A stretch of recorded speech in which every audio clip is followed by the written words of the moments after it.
How are you? How's it going? Well, someone had a few too many drinks over there in Kazakhstan, started spinning around and knocked down the village pine tree.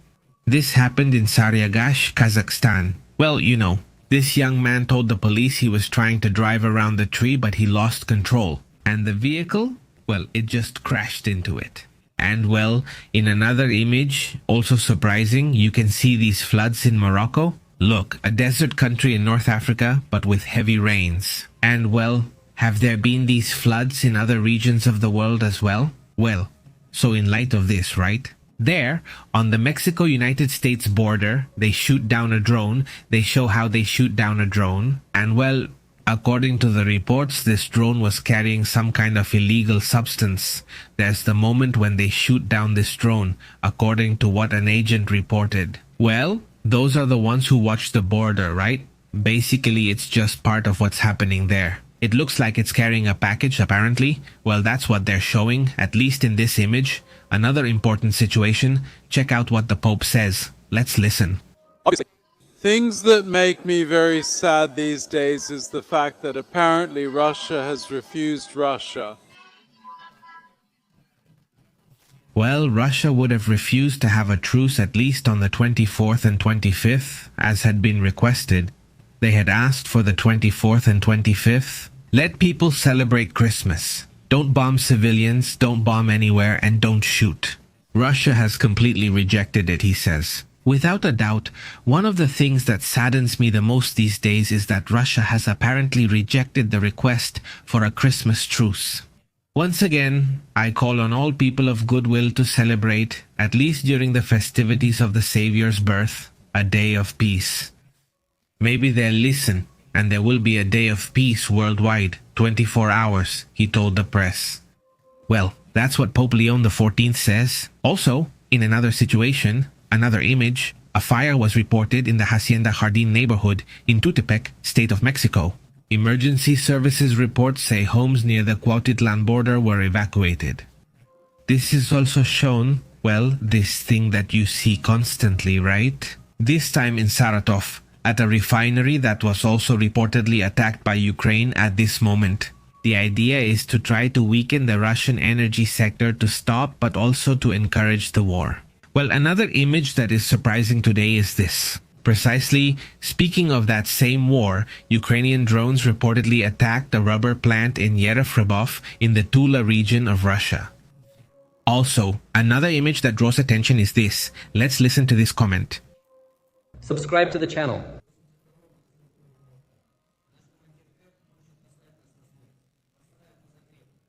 Soldiers recently arrived from the 82nd Motorized Riflemen region of Russia posted this, where they expressed their outrage at the actions of their Russian command. They claim that they are being sent on missions with little chance of survival, practically suicidal. They describe the positions held by Ukrainian forces as fortresses and point out that very few comrades return alive from these missions. So, the Russians are complaining, the young Russians who are being sent to a war where they say the chances of coming back alive are very low. And well, it's part, let's say, of the complaint these young men have about this situation. And well, with what's happening in the world, technological advances are also taking place. And look at what India is doing right now. According to what Mubarak Puri himself published, the Prime Minister of India, he would have congratulated Bueno on the launch of a rocket in which they would send a satellite. A space satellite, the largest that has ever been launched, the biggest and heaviest satellite ever launched from Indian territory. This is part of what he says. Congratulations to our scientists and space engineers for their hard work.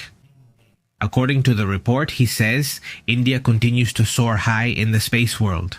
They call him Narendra Modi, the Prime Minister of India. Well, that's also part of what's happening in the world. And by the way, these images are being shown. Let's take a look at them. Listen a bit to what Finland is showing.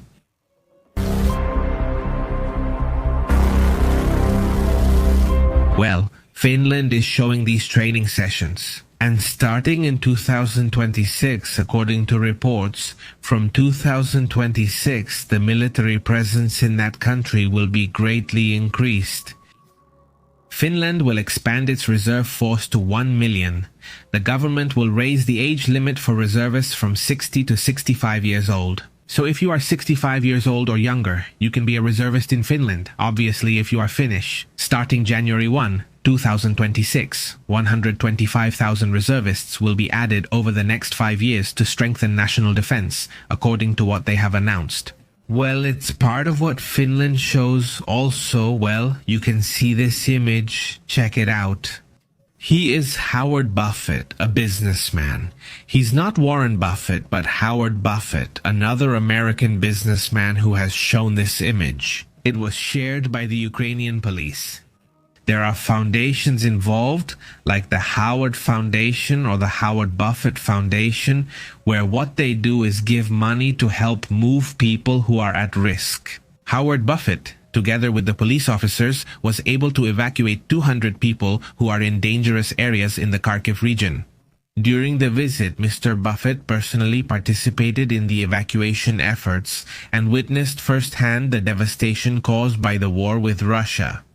As a sign of gratitude and collaboration, the police officers gave Buffett the shoulder patch of the unit. The National Police reportedly called it a symbol of trust, unity, and commitment to saving lives. Well, these are significant financial investments to be able to get people out of risk zones in the middle of the war. And suddenly, well, just a simple act of leaving requires money, requires operations, requires resources. Basically, it's part of what's being done over there in Ukraine as well. Well, another image caught our attention. Take a look at this part. You can see from the space station, the 3 and Atlas, you can see them way in the background. And well, these are some pretty interesting moments. That's the point where, well, as they say, the space station manages to capture that moment, the closest moment, right? That was recorded around the 19th or 20th of this December, and it was captured, well, with a huge tail, and that's very interesting. It's part of those oddities of such a long tail that has lasted longer than it should have, at least according to some. Now let's move on to other information. Let's go to other important topics as well.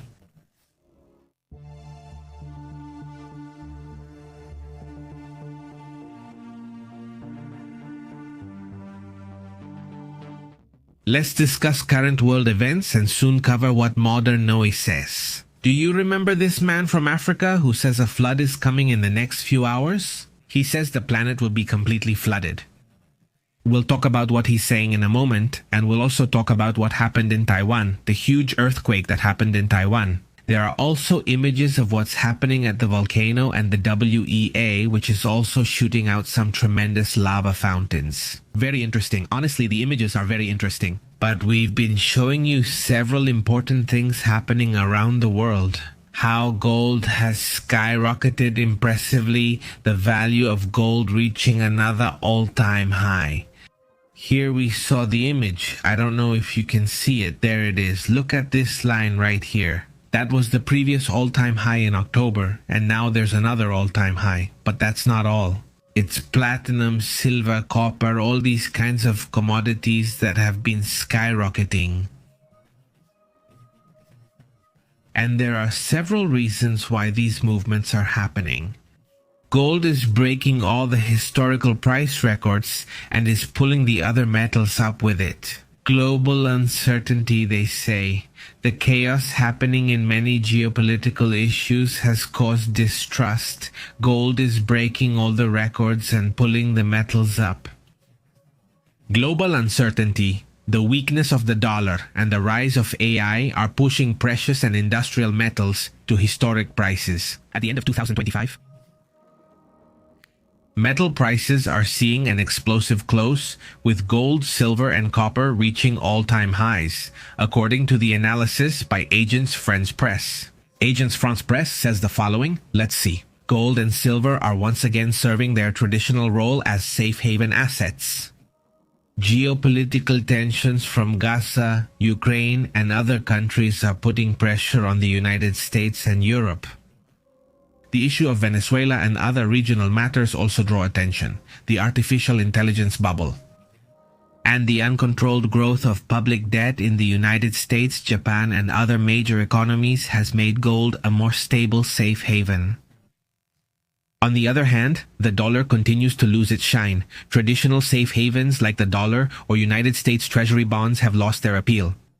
Political uncertainty in the United States and expectations of rate cuts by the Federal Reserve are weakening the dollar, pushing capital even further toward gold. They say, if the dollar isn't stable, they go to silver, they go to gold, they go to copper, that's it. This 2025 it went up by 70. Gold reached over $4,500. Right now it already bounced a little with a small red line. If we can see it, let's move closer. I made a small correction. Even so, it's still high, with a minor correction. Here it reached 4,500, now it's at 4,000 or 480. Silver reached the all-time record of $72 per ounce, copper went above $12,000 per ton. And meanwhile, platinum, palladium, and other metals, minerals, etc. have been going up. There's a huge demand for those kinds of assets. That's also, well, important, right? And well, let's move on to other topics. Let's move on to other important matters as well.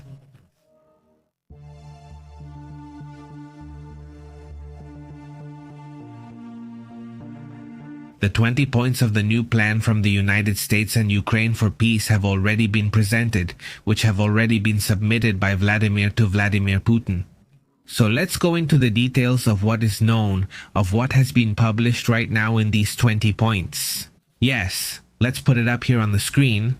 Let's see if it's possible. It says, let's see if we can leave it here. It says, Zelensky has revealed for the first time the 20 points of Ukraine's peace plan. First of all, the confirmation of Ukraine's sovereignty. Number 2, a non-aggression pact signed between Russia and Ukraine. Ukraine will receive strong security guarantees, according to what is stated in point number 3. It says the armed forces of Ukraine will be limited to 800 to 800,000 personnel during peacetime.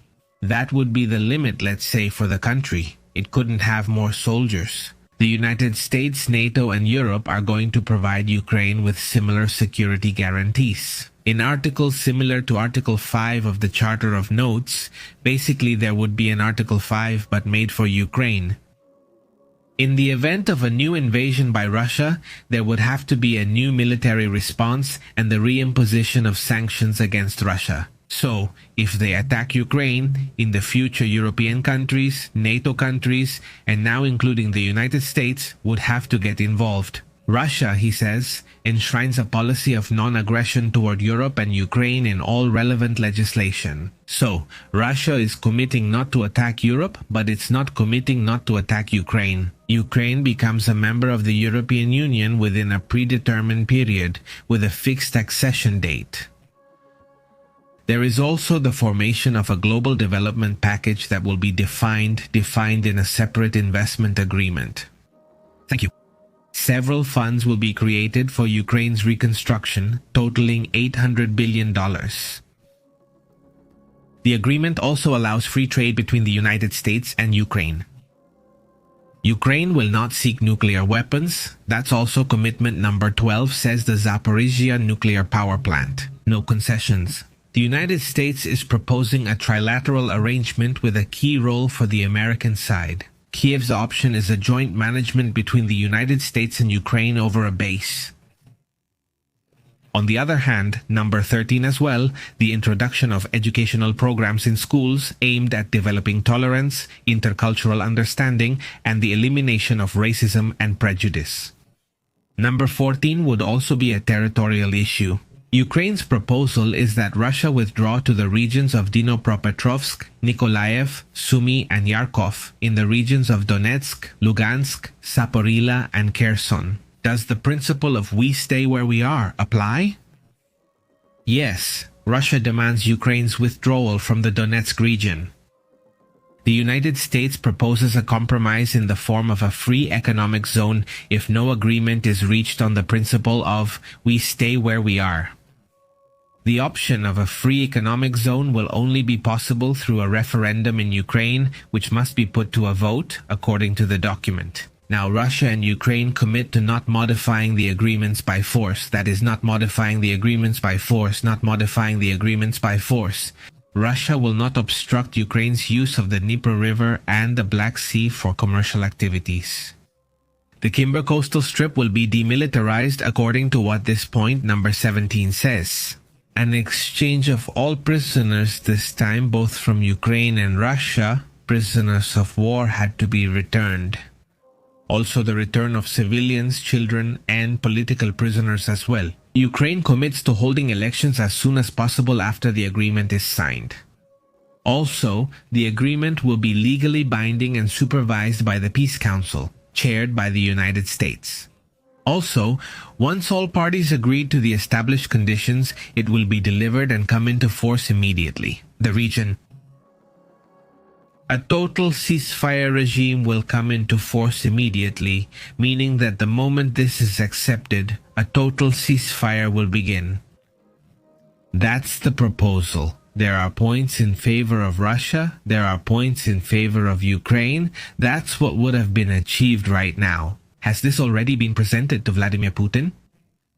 The Kremlin spokesman, Dmitry Peskov, confirmed that Kirill Dmitriev delivered the details of the negotiations held in Miami with special envoys and Ukrainians to the top Russian leader. So Vladimir Putin already has this in his hands. And it would be important to see if there is any kind of reaction, positive or negative, or any adjustment. I mean, the point is to achieve peace as soon as possible. But, well, there still isn't an answer, right? That's important too. Was there an explosion of a plane carrying the chief of staff of Libya? Yes, and now it's being said that they've already recovered the black box, right? Turkish authorities have recovered the black box from the crashed plane carrying a Libyan military chief, and the aircraft crashed after taking off near Ankara. And the information collected by the recorder will be the key to truly establishing what happened now. Well, because it was said that it was a mechanical failure, but really, we don't know. Not until it's proven. No, well, we don't know, right? We'll have to wait. We'll have to get all the details, right?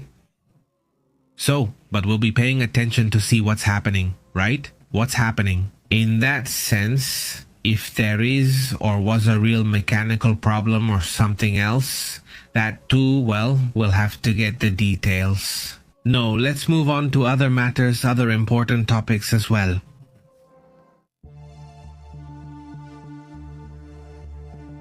Remember that we already told you about a situation, another car bomb over there in Russia?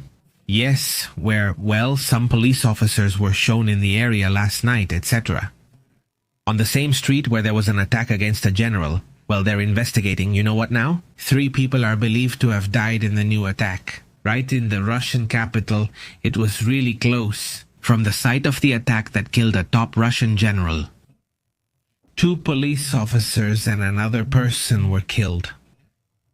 This happened today, Wednesday, but we had to talk about it on Tuesday because in Russia it was already Wednesday. So this, let's say we had to bring up the topic a bit sooner, though I put sooner in quotes. Not really, since it was nighttime and only initial reports were in, there was no information yet.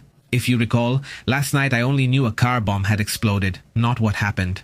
Now it's known there were 2 police officers and a 3rd person present. So we'll see if the 3rd person has any involvement with the Ukraine issue or simply has nothing to do with it. For now, the Russian authorities have not been able to reveal the reason for the removal of the previous general. It's not known. They say all possibilities are there, open, and well, they're still working on that issue. 2 attacks, practically 1 day apart, don't go unnoticed, right? I mean, yes, it's very strange. Let's move on to another topic.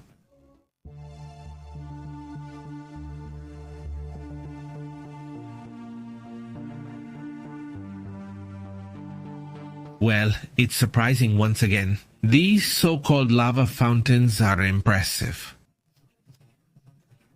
This time it's episode number 39 of Kilauea. Just a few days ago it was episode 38.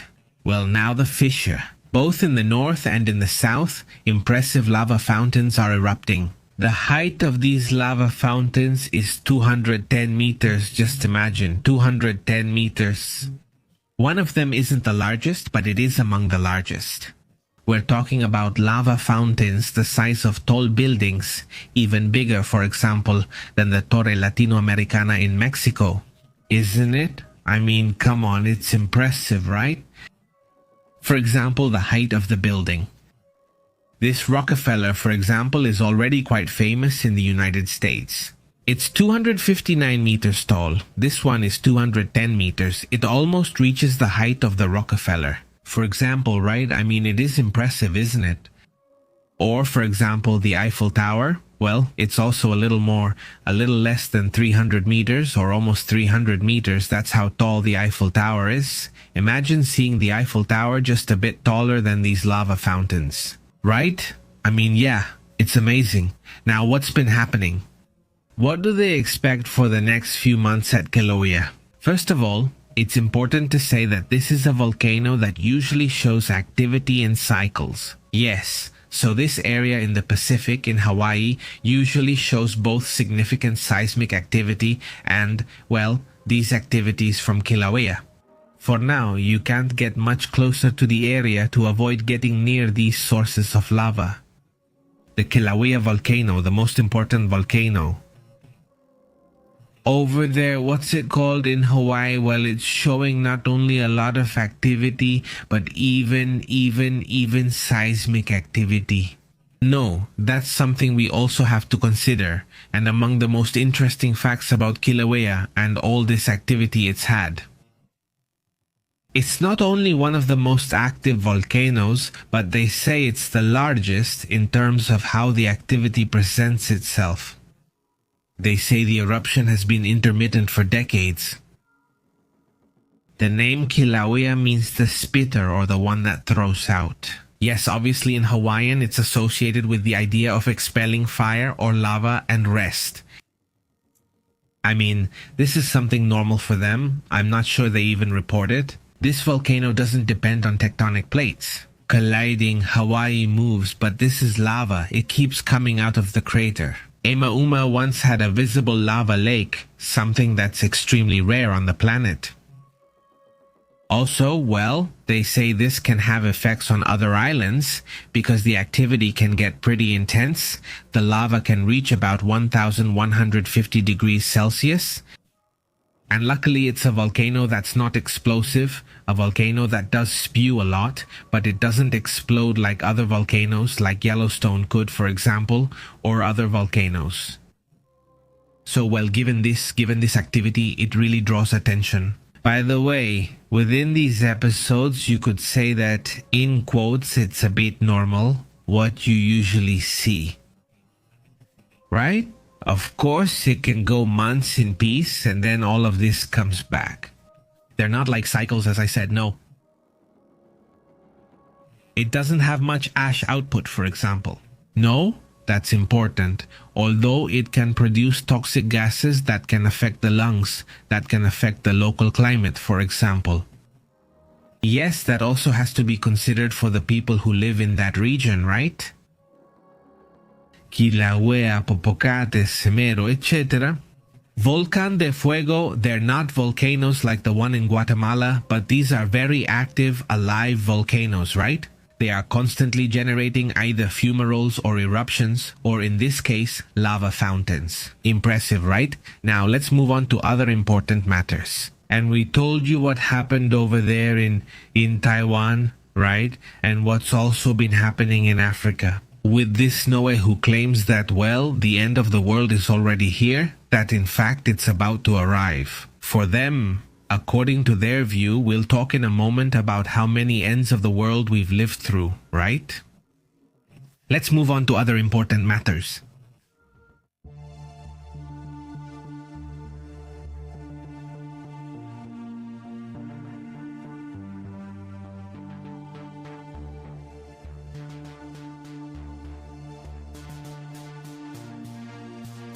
Well, on other topics before we get to Taiwan and other matters, let me just tell you that Israel is attacking southern Lebanon. As the deadline to disarm Hezbollah approaches, there is a commitment that is not being fulfilled, which is the idea that the Lebanese army should disarm Hezbollah. As I keep saying, that still hasn't happened. Here, this is the border, this is Israel, all of this, yes, and here is the border between Lebanon, which is north of Israel, south of Lebanon. This is where the attacks are happening. The attacks were, well, as they say, the latest violation of a year-long ceasefire.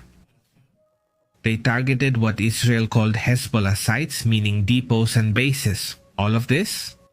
Israel has carried out several airstrikes in southern Lebanon against what it said was Hezbollah infrastructure, this terrorist group that is based in Lebanon but operated from Iran.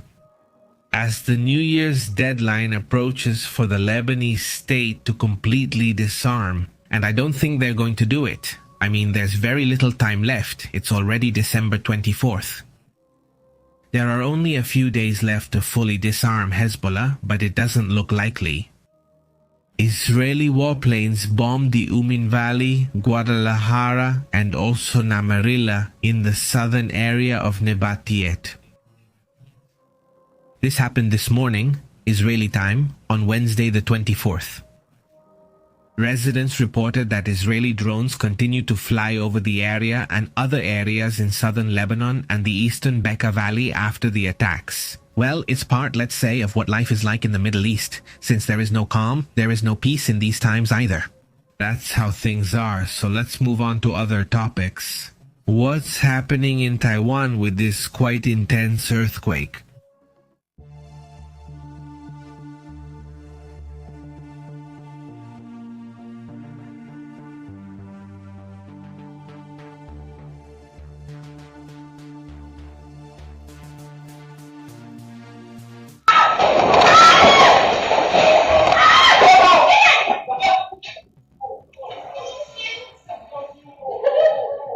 Well, the security camera captures this moment. It gave her quite a scare. The lady there, well, she's screaming there. Today, December 24th, this earthquake in Taiwan gave her a fright. There's another image. Also at the moment, there are the kittens. Oh no, this isn't the earthquake. It's also in Asia, but in Cambodia. I thought it was the earthquake. And well, several images have been circulating. Here we see the kittens who also got quite a scare in this part of the world. In Taiwan, right on the coast, right in front of the coast, in front of Taiwanese territory, this earthquake occurred. Which, well, it was reported as a 6.1, a 6 or a 5.9 depending on who reported it. But the latest data from the United States lists it as a 6, a magnitude 6 earthquake. That's how they have it. There it is. Earthquake in Tiatung, in Taiwan, with a depth of 10 kilometers. This would have happened today, December 24th. So, in our time zone, it's early morning, right? I imagine over there they must have a different time, but for us it happens early in the morning. I send my regards to Marcia Alexander, all the way to Taiwan, who let us know right when the earthquake was happening, sent us the message via telegram. No, I appreciate it. I send my regards to Marcia Alexander. I realize there may not be many viewers from Taiwan or Asia. I know there's a Hispanic community that speaks Spanish and watches us from there. So I thank you. I send you a big greeting, right? What happened with the earthquake? What is known so far? What have been the problems? Well, to begin with, this happened in the southeast of Taiwan, according to reports. And well, according to what they are saying over there in Taiwan, this would have been a 6.1 according to that country's version, right? Let's say what really matters isn't the United States, which is just a reference, but that each country ultimately has its own way of measuring earthquakes and its own scientists and seismologists. The 6.1 magnitude earthquake in the southeast was felt in the capital and set off alarms, but no major damage has been confirmed yet. The earthquake shook southeastern Taiwan today, Wednesday, with its epicenter in the coastal county of Teatun. According to official data from the island's meteorological administration, the earthquake occurred at a depth of just 11 kilometers, 11.9 kilometers deep. The factor what? That's why it explains why the shaking felt so strong, right? Did you see the lady scream? No? There are no immediate reports of damage nor any victims that have been mentioned so far. According to the National Fire Agency, the authorities are actively monitoring for possible strong aftershocks. The same tech giant, Taiwan Semiconductor Manufacturing Company, reported that the earthquake did not reach the threshold necessary to evacuate its factories, meaning there was no evacuation at all. Notice, this is a key signal for global markets, given the critical role of companies in the global semiconductor supply chains.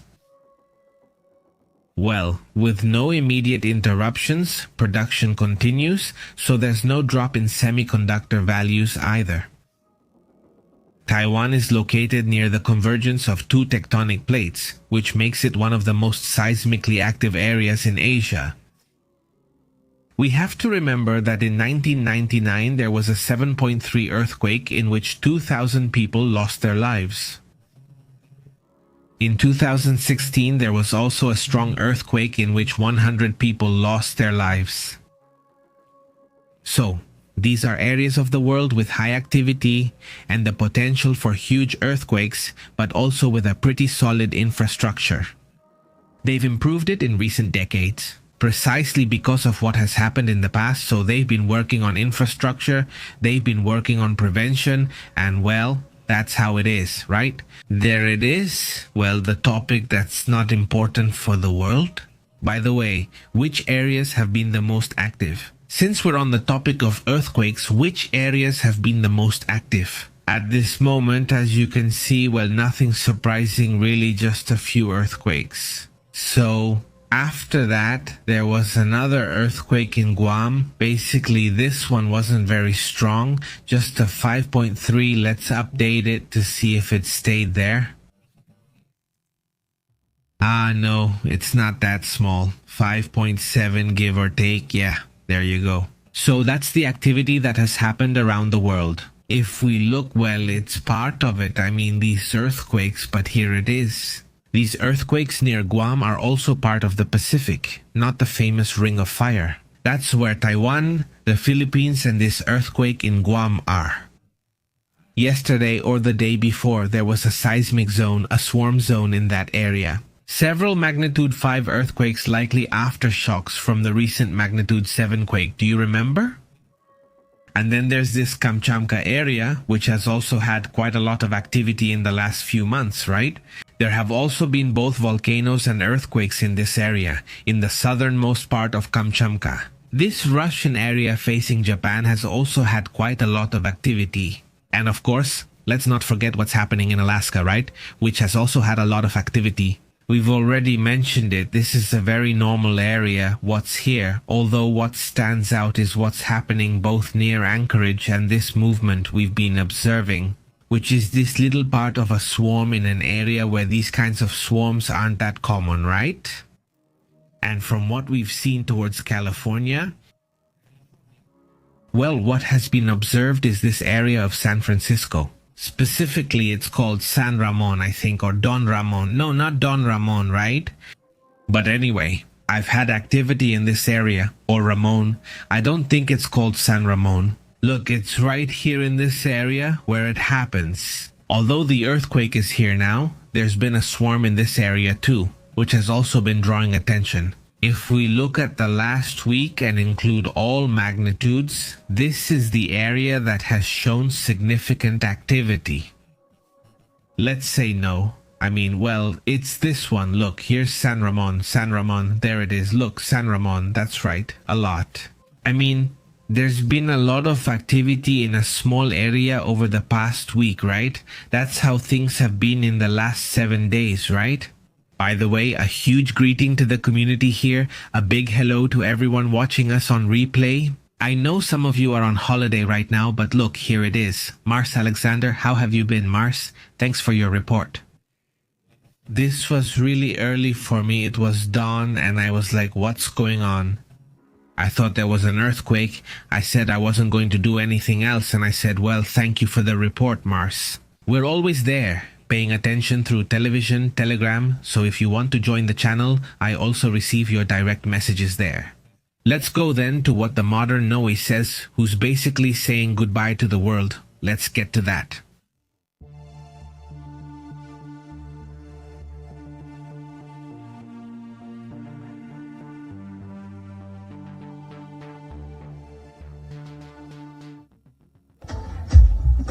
No, we're not going to that. Well, he's the modern Noe.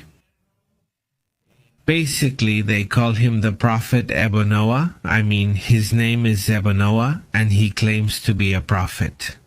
I don't know if he's just, a really crazy character, or if he made up the persona, or what happened.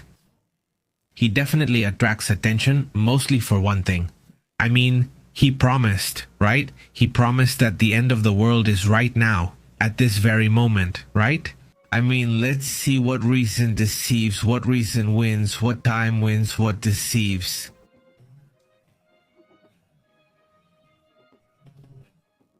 It's still 6:21 in the evening, it's still the 24th, but this man, well, he's building more than just the end of the world. What he's saying is that it's like the Great Flood will be on December 25th, in just a few more hours. It's 6:21 p.m. Everyone is following him right now because they want to see his reaction when the 25th comes and nothing happens, not even rain, right? Unless the flood really does come, then everyone will have to run, right? But the point is that, well, he swears that the world will end on December 25th with another flood. He claims that God told him to build 8 arks like Noah to save his family and repopulate the earth after the flood. Well, that's how it is, right? The prophecy of this person. Let's discuss the details. What does this man say? As a curious note, not as a strange note. By year's end, nothing felt missing. This year had everything, as if only the ending remained. Although I do think there were several, maybe I missed some, but I think there were several endings, let's say in quotes, not several ends of the world. Let's pause here. Besides, he brings all the attitude, he really brings all the attitude, even if the clothes aren't that weird, right? And well, the attitude and the band, if you notice, they're having a good time. Honestly, no. But well, he's got his own personality, right? You can't deny that, right? The self-proclaimed prophet from Ghana claims to have received a divine message about a global flood that would begin on December 25th. Many images that aren't real but show some kind of big boat. Some images. Yes, because he is actually making some boats, but look at this one, for example, this one here you can see a little bit. The boat they're making is very, very limited. It's not like an ark, right? But yes, there are some images that do confirm they're making things. In the last few hours, the name Ebonoa, known on social media as NOA from Africa, has become a worldwide trend from Ghana. This man claims to have received a direct message from God. In a new flood that would begin on December 25th or tomorrow Christmas, right? And that would cover the whole earth for 3 years, according to this person. Here, he didn't have a beard yet, and here his beard has grown a little, right? And here, well, he already has the whole attitude more like a prophet, right? The thing is that, according to the story, let's say, the catastrophe would be so devastating that many peoples of the world would disappear. That's why, he says, he spent months building 8 arks to save about 5,000 people. Along with animals, he says, will already arrive on their own at the vessels. So, the animals themselves are going to come over and get on the vessels. All kinds of videos have been shared, some funny, some, made with artificial intelligence, right? Videos shared on Instagram also show wooden structures under construction and followers who firmly believe in this character, and others just joke about it. The thing is, it has caused a lot of expectation, a lot of curiosity, especially because the date is tomorrow. That's mainly why, right? Scientific authorities? Well, and religious ones, obviously don't respect this and say it's just a joke and not to pay attention to it. They remind us there's no meteorological, geophysical, or other evidence that this will happen, right? But well, it's become a character that's definitely what it's become. A character that, well, has attracted attention. Obviously not, and it's part, let's say, of this bizarre end of the year we've had. So strange that, well, it shows these things, right? By the way, speaking of these strange matters, of weird things out there are some points I want to show you. Let me put it here on the screen. Let's see if it's possible. Hold on. This appeared in the Atlantic. According to their report, let's see if you can spot it. Hold on. I'll remove that thing up there. It was seen. Let's check. This really was in Ireland, on the west coast of Ireland, by a transatlantic ship in the Atlantic. Now, this one. And he managed to see this. This image in the middle of the ocean is right there. Look. Alright. And lately, you know that a few days ago, an object like this appeared in England. I mean, a triangle. Yes, once again, a triangle appeared in the United Kingdom. He recalled the famous United Kingdom case involving a triangle-shaped unidentified flying object from years ago, right? That it also seems to float and has this triangle characteristic, right? As we examine what is known about this, well, about this situation, no. According to what they report at 3 in the morning, location off the coast of Ireland, an hour from Boston, it says, since landing in Dublin. Okay, so this is a flight. So this is a flight, right? I mean, they were flying. They were on a plane. It says the object was moving slowly. Only one of the lights was blinking. It looked like a triangular object from the angle it was being observed. Well, that's what we have. Let's see if another video comes up somewhere. It says, the person who recorded it says, the strange moment when I recorded this, he says, the light went out. I thought I saw a beam move toward him, then split into 4 lights. I got scared when it seemed to change direction and move behind the plane. Well, that's what he was able to witness, although what he was able to record is only this, right? This part, isn't it? Well, there you have it, curiosities at least that happen out there. Let's move on to other important matters.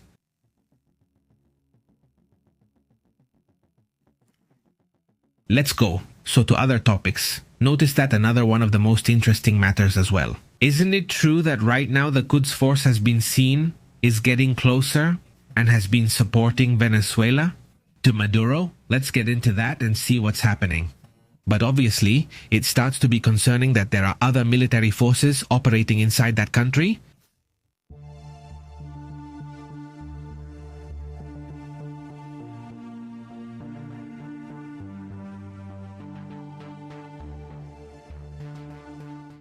There are a number of military forces from other countries. It is known that there are at least about 100 people from Russia who are operating inside. And that's not counting the Wagner group, but rather officers, let's say, from within Russia. In other words, Russians who are currently operating in Venezuela. But the Wagner group is known, other groups are known as well, but not much has been said about how the Quds forces operate or who the Quds forces are. Here, we've already told you more or less who they are. They are those special forces that the Iranians have, and it's concerning that they are operating inside Venezuela. Reports say Iran is already operating in Venezuela. Quds Force agents operate in Caracas under diplomatic cover and help support the Maduro regime during its most critical moment. According to an ongoing investigation, Iran not only supports Caracas with oil and logistics, but also maintains an active paramilitary structure inside Venezuela, made up of Quds Force agents. The Quds Force is the Islamic Revolutionary Guard's international arm, specializing in asymmetric warfare, in intelligence and covert operations abroad. The head of the Quds Force in Venezuela is Ahmad Assadaish Gorihai, who coordinates operations and leads the so-called Department 11,000, a unit linked to international terrorist PLOs. Department 11,000 reports to Sardar Amar, who has been identified by Israel as responsible for attempted attacks in Australia, Greece, and Germany. Asadesh is also believed to be connected to Department 840, which handles targeted assassinations abroad, and participated in revenge plans after Qasem Soleimani's death. After Trump eliminated this figure,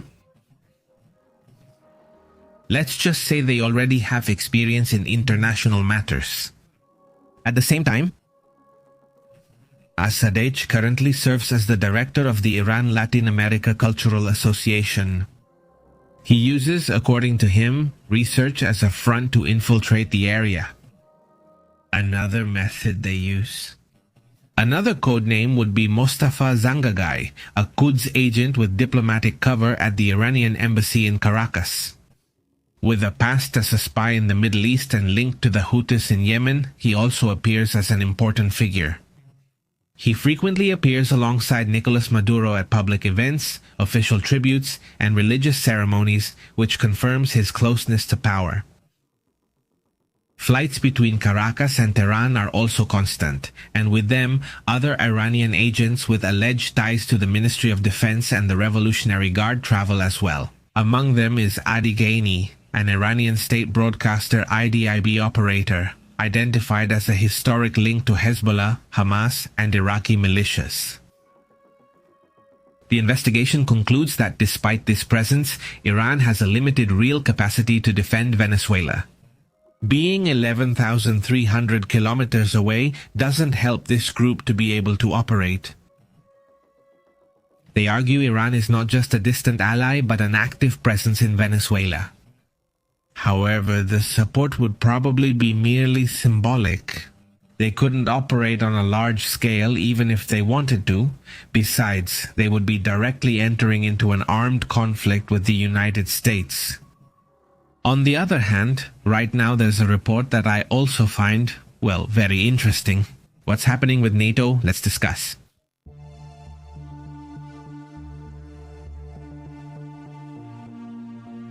Notice that NATO is deploying fighter jets after the long-range Russian airstrikes. Poland, a NATO member, is sending fighter jets tonight and is deploying them. They're already considering the possibility that the Russians might intervene or enter Poland. The fighter jets have already been deployed after this night of massive attacks on Ukraine, which once again puts Eastern Europe on high alert. The protocols have been activated. The alert is at its highest as Russia may launch long-range air attacks in the early hours before Christmas. NATO member countries and those bordering Ukraine deployed fighter jets as a preventive measure to protect their airspace. Warsaw itself also deployed air defense systems, ground systems, top-level alert radars, and raised the alert to the highest level. The Polish radars and army. It was also clarified that the action was likely preventive. They don't plan to operate unless they are attacked. Russia launched 650 drones and 30 missiles according to Ukrainian authorities in one of the most intense attacks in recent weeks. Well, that's how things stand, with a lot of attention.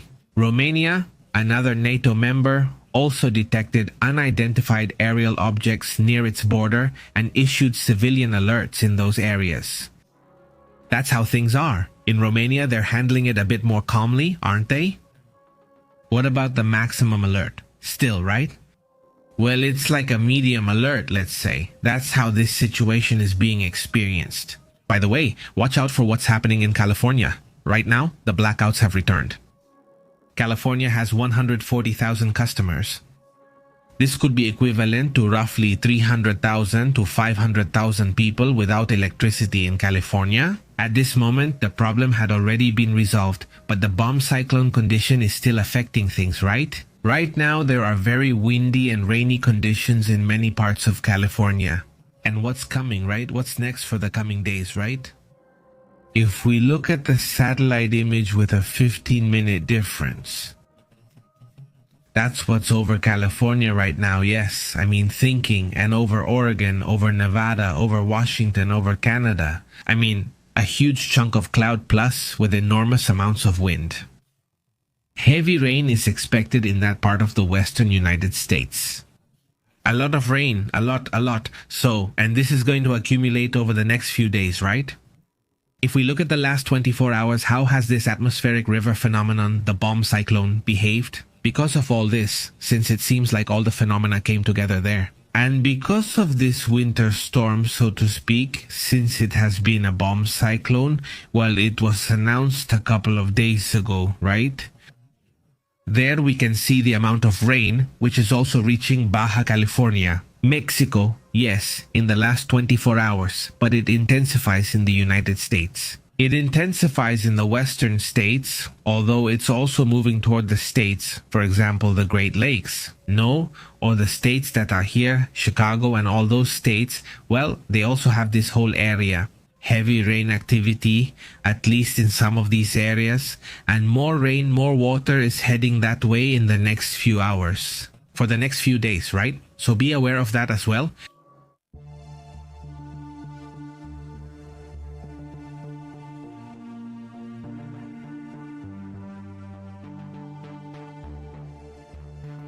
How have you been doing? Thank you so much for joining us for a little while, for being here connected.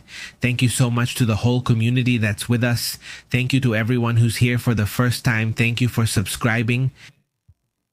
Greetings, how have you been? Magical Luna? Greetings, she says. No, thank you so much, Magical Luna. I send you a big greeting. And well, with great pleasure, here we are trying to bring you the summary of what's happening in the world. Also, to build community, practice, and have even a brief conversation would be great. I wish those who celebrate Christmas, those who celebrate Christmas Eve, well, I hope you have a great time, right? Enjoy your delicious food. For any other celebrations like Jano or others, I wish you the same. Big hug to all and thanks for being here, connected. There are, well, many moments of celebration, even New Year's itself, right? Which is also celebrated, right? And so here, I was saying, it would be great to share a little bit about what we expect, right, for the upcoming 2026. Greetings, Fernando Ocampo, how have you been? Greetings, very good. El Benedicto, how are you? How have you been? Greetings, how are you, Jorge Luis Lopez? How are you? How have you been?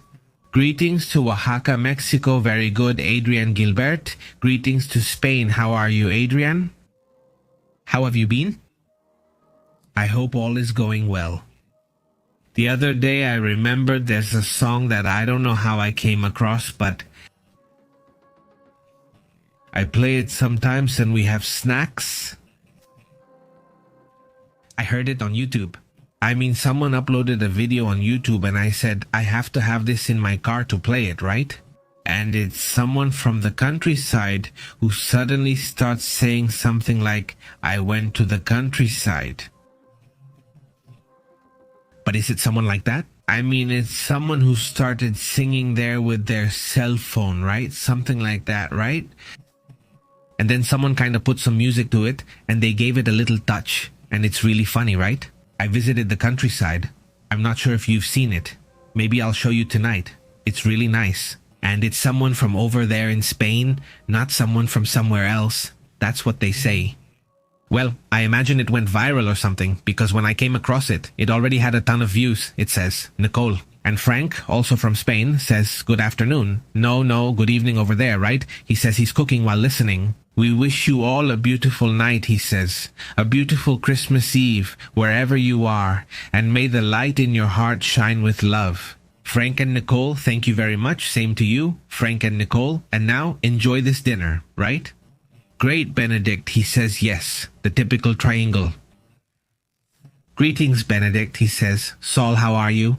Thank you very much, Saul. Hope you're all doing well, says the official Golden Nugget. How have you been? Greetings, very good Nightbot. It really gets intense with the capital letters, doesn't it? Well, yeah, man, greetings, another end of the world, right? I know. Well, at least this one was creative, right? This one put in some effort. I mean, he made his little boats and everything. I mean, at the very least, well, at least he did something, right? I mean, no, he didn't just go and put on the suit and all that. Well, at least it was different. Hello, Anna. How have you been? Mine? Yes, mine like that. Hello, how have you been? Very good. A big greeting to you too, huh? What do you say? Greetings from Mendoza, Argentina. Awesome. Thank you. How are you? How have you been? Alex? He says, good afternoon. Good afternoon to everyone, to all, everyone. He says, this is awesome. Hey, well, we'll see each other later. He says, I know. Awesome. That's great. Nay, well, let's go. Greetings, Nancy. Greetings to the whole community that's joining us. We'll see each other in a little while. We'll keep talking. Have an excellent Christmas Eve if we don't see each other later, but we'll be here broadcasting later on. Hello, Patri, and everyone in the community, including those watching the replay. See you later.